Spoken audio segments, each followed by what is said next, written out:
사도행전 11장 27절에서 30절까지 내용입니다. 사도행전 11장 27절에서 30절까지 제가 내용을 읽어보겠습니다. 그때 선지자들이 예루살렘에서 안디옥에 이르니 그 중에 아가보라 하는 한 사람이 일어나 성령으로 말하되 천하에 큰 흉년이 들리라 하더니 글라우디오 때에 그렇게 되니라. 제자들이 각각 그 힘대로 유대에 사는 형제들에게 부조를 보내기로 작정하고 이를 실행하여 바나바와 사울의 손으로 장로들에게 보내니라. 아멘. 27절입니다. 그때 선지자들이 예루살렘에서 안디옥에 이르니 예루살렘에서 항상 복음 전하는 사람도 위로하고 격려하는 사람도 선지자도 이렇게 파송하죠. 이게 예루살렘 교회가 교회의 중심이 되는 것 같은 그런 위치에 서서 어, 계속 안디옥 교회를 돕죠. 영적으로. 그래서 이 선지자들의 위치가 교회의 지도자 중에 한 부분을 담당했던 사람인 걸 이제 얼핏 볼 수 있습니다.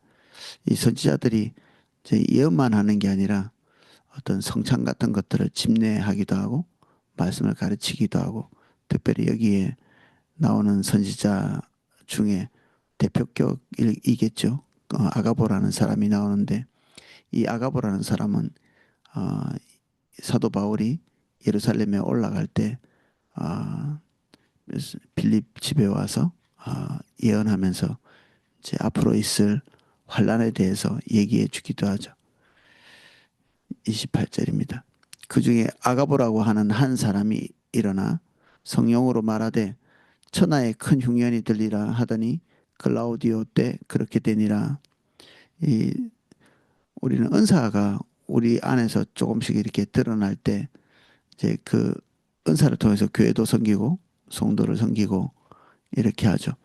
근데 은사가 이 교회적으로 빈번하게 나타날 때 그걸 직임으로 세우게 돼 있는데 이 선지자도 그런 셈이죠. 이 구약의 선지자와는 좀 성격이 조금 다르다고 이렇게 볼 수 있는데 교회 안에서 하나님의 말씀을 대언하고 그리고 하나님의 경고 같은 것들을 전달해 주는 그런 사람인데 이 사람의 입에서 큰 흉년에 대해서 이렇게 얘기하고 있습니다. 흉년, 이제 재앙이죠. 그 실제로 이 흉년에 대해서는 요세푸스라고 하는 사람, 딱그 시대에 살았던 역사가 중에 제일 대표적인 사람이라고 할 수 있는 이 요세푸스 그리고 또 다른 역사가도 요 가뭄에 대해서 이렇게 말하고 있는 걸로 봐서 요 시점에 아마 그 로마와 그 근방에 있는 모든 국가에 이 흉년이 아, 이렇게 들었던 것 같습니다. 흉년이 들면 이제 항상 이제 어려움이 닥치면 그렇지만 가난한 사람들이 더 힘들죠. 안 그래도 먹고 살기 힘들고 그리고 세금을 내느라 아, 정말 극심한 가난 속에 있었던 이 예루살렘에 가뭄까지 덮쳤기 때문에 엄청 힘들었겠죠. 근데 이제 이 흉년이 어, 자연재해인데 이것조차도 하나님의 섭리 속에 있다는 것이 하나님께서 예언자를 통해서 흉년에 대해 미리 얘기하시면서 이 흉년을 어, 나쁜 일 이렇게만 이렇게 포장할 수는 없는 하나님의 계획 안에서 의미 없는 것들은 없거든요. 우리는 어떤 고난에 대해서 얘기할 때 그것은 빨리 지나가야 될 어떤 부분으로 이렇게 생각하지만 하나님께서는 항상 고난을 통해서 그리스도의 성화를 이루도록 우리를 인도하십니다. 그리스도께서도 고난을 통해서 하나님 앞에서 순종함을 배웠다 이렇게 성경이 기록하고 있거든요. 그리스도인도 예수 그리스도를 따라가는 그 과정에서 필수적으로 겪어야 되는 것들이 고난, 죽음 이런 것들이죠.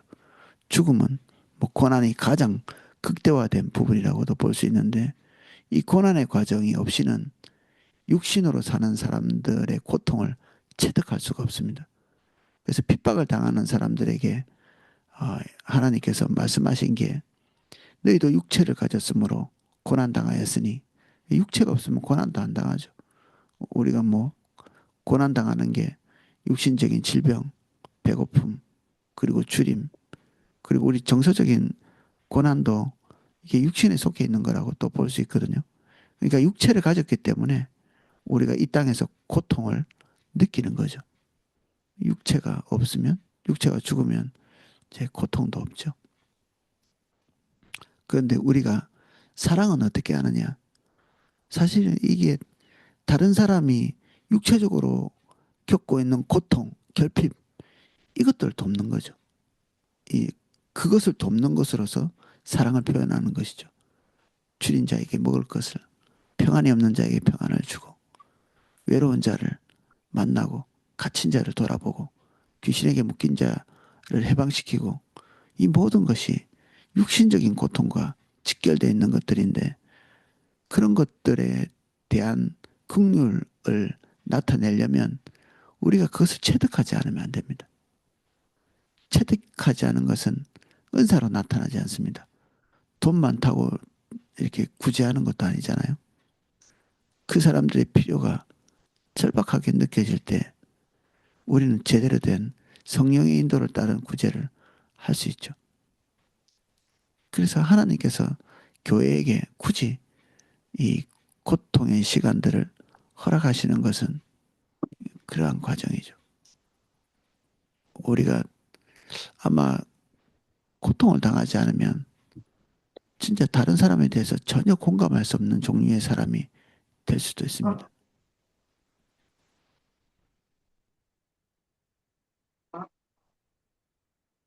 일상에서 닥치는 모든 종류의 고통은 나만 누리는 게 아니라 다른 사람도 같이 겪고 있는 거기 때문에 우리는 고통을 통해서 다른 사람의 삶에 있는 어, 고통을 직감할 수 있는 그런 능력이 생기는 거죠. 생로병사에 속해 있는 모든 일들이 우리 속에 있기 때문에 다른 생로병사에 속해 있는 사람들을 납득하고 이해할 수 있습니다. 그래서 이 큰 흉년이 재앙인데 이 흉년을 통해서 하나님께서는 어, 안디옥 교회와 이 예루살렘 교회를 더 깊이 연결시키시죠. 지금까지는 사실 이 안디옥 교회가 받는 입장이었죠. 예루살렘 교회로부터 복음을 받고 가르침을 받고 그리고 성령의 어떤 경고를 받고 하는 이런 어, 한쪽으로 편중되어 있는 그런 소통이었다면 이 흉년을 통해서 어, 그들이 십시일반 이 헌금을 해서 예루살렘 교회에 전달을 합니다. 이 시대는 흉년만 힘든 게 아니라 이 글라우디오 때 이렇게 표현되어 있는데 이게 글라우디오 황제 그 시대라는 얘기거든요. 이 사람이 굉장히 이중적인 평가가 있습니다. 하나는 정신적으로 되게 문제가 있는 그리고 초기에는 아둔한 사람으로 이렇게 표현되어 있는데 아마도 이제 살기 위한 방책이었을 것 같기도 하고 그래서 그 앞에 있는 왕도 칼리큘라라고 하는 아주 못된 왕인데 그 이 글라우디오 뒤에도 헤롯이라고 하는 정말 두 번 다시는 나오지 말아야 될 그런 종류의 인간이 로마 황제였거든요. 근데 이 가운데 끼어 있는 글라우디오도 자기를 신으로 추앙하게 만든 특히 살아있을 때 자기를 신격화시키도록 그래서 이 유대인들을 어, 로마에서 내쫓고 그리고 유대인의 성전에 자기 신상을 세우도록 한 그래서 그 유대인의 반감을 산 나중에는 이제 자기 부인한테 독살을 당하면서 이 모든 것들이 끝났지만 사실 그 뒤에도 이 초대교회 때는 정치인들이 제대로 된 인간들이 없었습니다.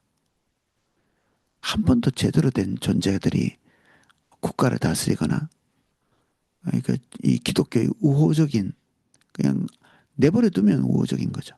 내버려 두면. 우리가 참 놀라운 거는 이런 통치자들을 지금 겪고 있는데 국가 권력에 대해서 기도하라고 하고, 그 권력이 하나님이 세우신 거라 그러고, 그리고 권위에 순복하라고 그러고, 통치자들의 통치가 악하게만 볼 수 없고 세상을 유지하고 통치하는 이런 하나님의 또 다른 손으로 묘사하고 있는 것 자체가 참 놀랍죠. 우리는 사실은 여기에 나와 있는 황제, 이 사도행전에 나오는 이 사도행전 시기에 거의 칼리큘라, 글라우디오, 헤롯 요 사이에 다 끼어 있는데 이 사람들보다 못한 통치자가 사실 우리나라에는 없죠. 그 정도 되는 통치자는 없습니다. 그러면 이제 거기에 비해서 우리가 가지고 있는 정치의 불만 이런 것들은 그냥 그들이 훌륭하지는 않지만 하나님의 섭리 안에서 우리가 다 포괄해서 싸고 주님의 인도를 따라 가르침을 따라 가는 것이 고달픈 것은 아니다. 그렇게 이 초대교회에 비해서는 그렇게 이해도 될 것 같습니다. 29절입니다. 제자들이 각각 그 힘대로 유대에 사는 형제들에게 부조를 보내기로 작정하고 이를 실행하여 바나바와 바울의 손으로 장로들에게 보내니라. 이 장로들은 주로 이렇게 순회하면서 뭔가를 사역을 한 것은 아닌 것 같고요. 사도들 그리고 여기 선지자들은 교회마다 돌아다니면서 순회를 하면서 뭔가를 가르친 것 같습니다. 교사라는 사람들도 아마 그랬던 것 같고 이 장로들은 어, 사도들이 가르치고 떠났을 때 사도들의 가르침을 들고 이제 교회를 어, 꾸려가는 그런 종류의 사람이었죠. 이제 오늘날에 보면 목사도 이 장로에 속해 있다 이렇게 보여집니다. 이들이 실제적으로 목회도 하고 말씀도 전하고 교회 안에 있는 전반적인 행정은 뭐 여기 보면 이제 바나바와 사울이 전달해 주는 그 돈을 이제 수령하죠. 당연히 이제 이 돈은 앞으로 어, 유대인들의 생계를 어, 보조하는데 그렇게 쓰여질 돈이었죠. 이런 일들을 총괄하는 존재가 이 장로들이라고 표현해 있는 이런 것입니다. 구약시대 장로들은 좀 어, 정치나 아니면 그 재판하는 것이나 아니면 군사적인 일들도 움직이는 그런 종류의 일을 했었거든요. 그래서 이 신약시대의 장로들과는 성격이 조금 다르다 이렇게 보여집니다.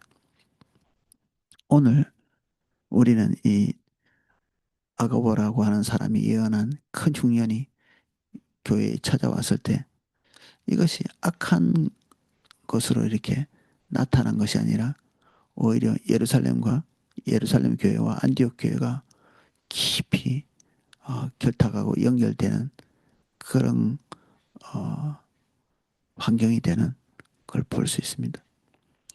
그래서 고통이 오는 순간부터 가는 순간까지 주님의 훈계라고 볼 수 있습니다. 그래서 이 고통이 왜 왔는지 주님께 주목해서 묻고 그리고 그 시간에 배워야 될 것들 반드시 배워야 되죠. 고통은 왔다가 빨리 지나가는 게 아니라 그것이 왔다가 갈 때까지 하나님으로부터 배워야 될 모든 종류의 것을 신속하게 배워야 되는 어떻게 보면 우리를 그리스도인답게 만드는 선생, 환경 그리고 하나님의 어떤 교정 틀 네, 이런 것쯤으로 이해할 수 있겠죠. 그래서 고난에 대한 우리의 이미지, 고통에 대한 우리 이미지를 새롭게 하고 일부러 고난에 들어갈 필요는 없겠지만 우리가 고난을 당할 때마다 그것을 해결하는 방식이 성경이 우리에게 말하고 있는 바대로 하나님의 또 다른 섭리 안에서 주님께서 기대하시는 바를 추구해 나가는 한 방법으로 이렇게 이해하고 수용해야 될 부분들이 있습니다. 오늘은 여기까지 살펴보겠습니다. 기도하겠습니다.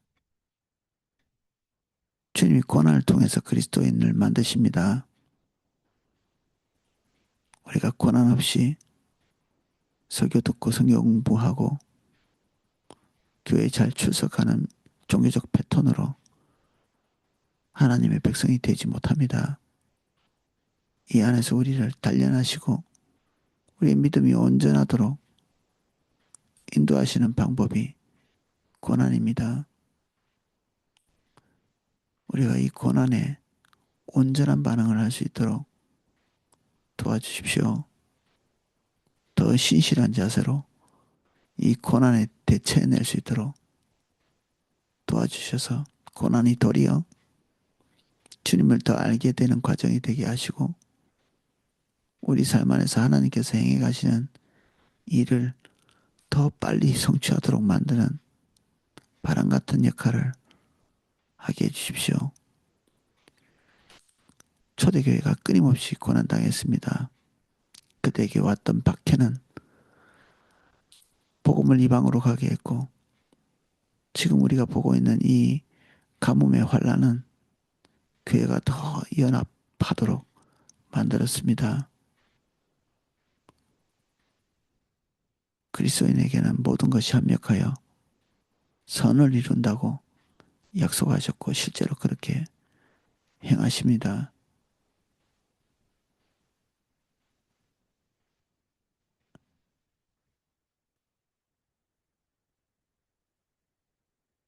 주님 높입니다.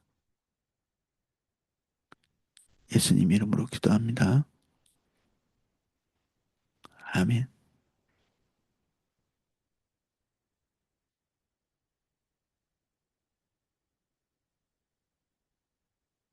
아멘.